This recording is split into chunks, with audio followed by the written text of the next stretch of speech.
There are very few other animals that symbolize wilderness like bears do. And without them, I think we're all much worse off.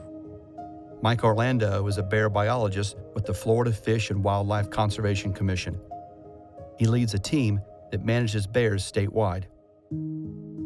Mike and I are en route to a home that's had a few close encounters with a large black bear.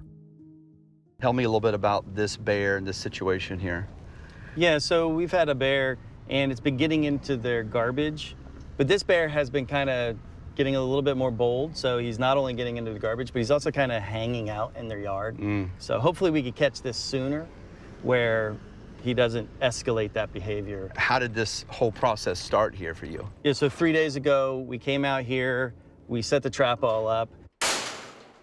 We put cameras out, and those cameras actually send us images from the trap in real time. Okay. Last night, we ended up having the bear show up, and so there's the picture of the bear in front of the cage, and then the very next picture is the door shut and him inside. There he is.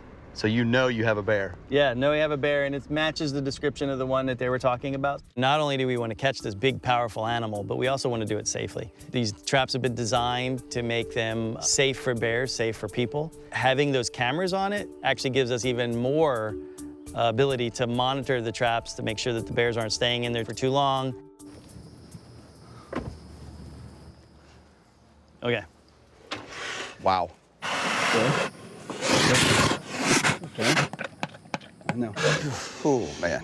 What's going through this bear's mind right now? In general, in the wild, bears aren't really aggressive towards people as a rule. He's basically trying to communicate with us the best he can to say, I'm upset. We want those animals to be a little uncomfortable, a little bit of hazing going on there, teach them that humans aren't good. My first reaction was I felt sorry for the bear, but Mike explained that the trapping process is all part of conditioning the bear to fear humans, and that could ultimately save his life. In this situation, the bear wasn't only knocking over the garbage can, but also it was just hanging out. There's a step there, step there. We worked out a long-term solution first. We're going to fix your trash problem. Then we're going to give us a little bit of breathing room by catching this bear and relocating it.